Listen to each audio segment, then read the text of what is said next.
This is Abe Friedhanser from Cinema Daily US, and I'm thrilled to be speaking with Michaela Watkins about her role in the new show, The Dropout. How are you today, Michaela? I'm doing great. How are you? Good, good. Thank you for taking the time to speak with me. My pleasure. Thank you. So what did you know about Theranos before this show?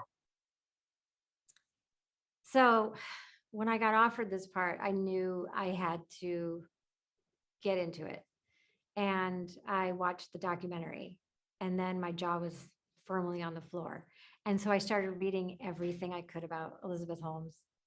And then I started listening to the Dropout, the podcast, and I just couldn't, I was pinching myself. I'm like, I can't believe I get to be part of the retelling of the story. It's truly, it's Shakespearean.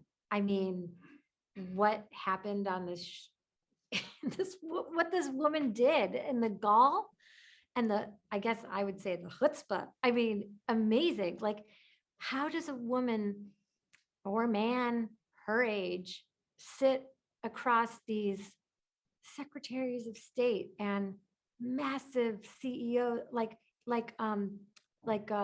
investors and four-star generals, and give them the kind of lip service without missing a beat?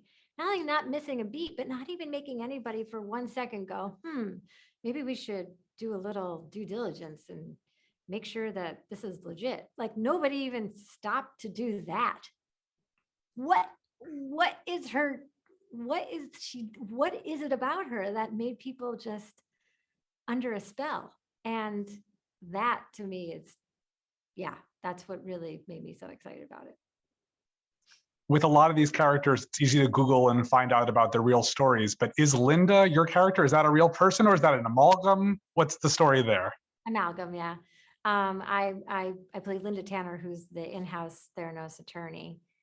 There obviously were multiple attorneys, but they sort of, boiled it into one character. So I speak for all of them.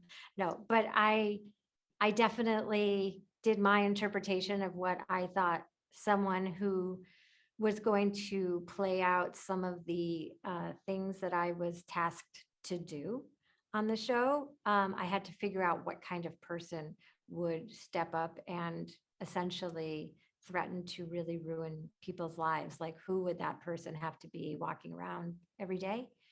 And my choice was that she's all in on this lady in the same way that everybody else was, that she really believes that she's the innovation of art. She's the next Steve Jobs, and that who doesn't want to be a boring corporate attorney on the most winningest team there is in Silicon Valley?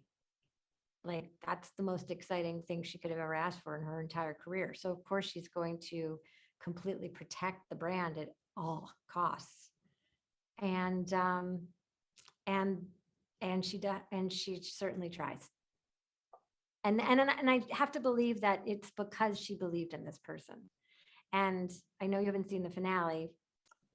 It really takes a really dark turn for Linda Tanner. Yeah. Okay, that's quite the ominous warning, but I'll look forward to that. Yeah.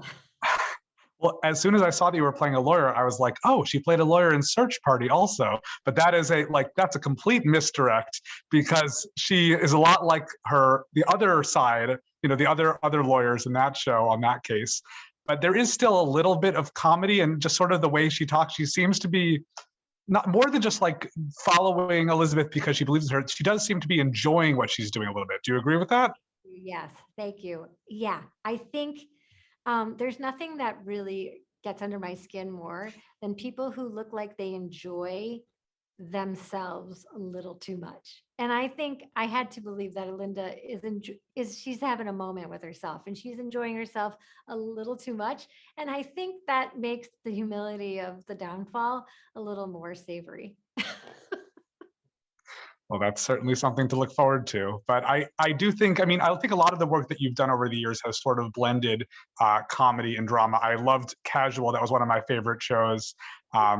And I think I wish that had been longer than 3 seasons, but I think that's the kind of thing, where there is definitely a lot of humor, but it also has this sort of more dramatic backbone. I think the opposite is true here, where this is a very serious and horrifying story, but there's still this lighthearted thing. And I think that's true. What was it like working with Stephen Fry? he is the most interesting person I've ever met in my entire life. And I mean, and probably ever will meet in my entire life. And I'm not saying that in a superlative, like, hey, we're doing interviews, let's say nice things about people. I'm genuinely telling you, this man knows everything, and in the most humble way. This is a man that knows everything and never for 1 second makes you feel like a dum-dum. Like never makes you feel like he's wasting his incredible breath on you.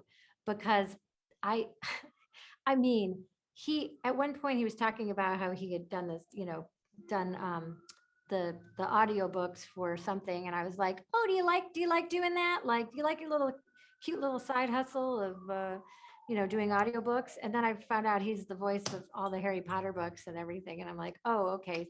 And he's like a Chaucer scholar, and he is, also like a tech genius. Like he does these big interviews, did these big interviews for with Steve Jobs, and he's the voice of LGBTQ in every possible way. I mean, this man, like you could talk about the moon, the stars, and potato chips, and he is down and he's game. And on top of that, just an incredible actor and a sweet soul. So I just have to tell you, thank you for asking this question specifically about him, because I need it on record. That was the most exquisite day on set. I was like this the whole day. Just every word that came out, I was like, wow, wow, wow.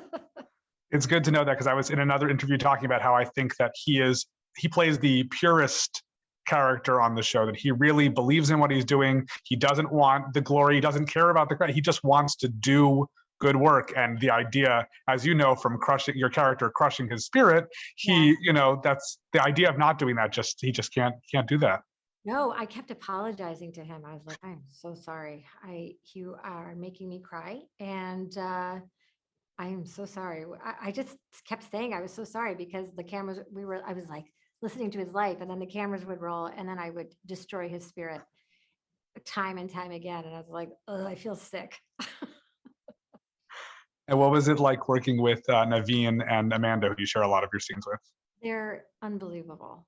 And I just love their style too. Like they could just be joking around 1 second, and then they just drop into these characters that couldn't be more different from them in every way, shape, and form. And they are just fully embodying them.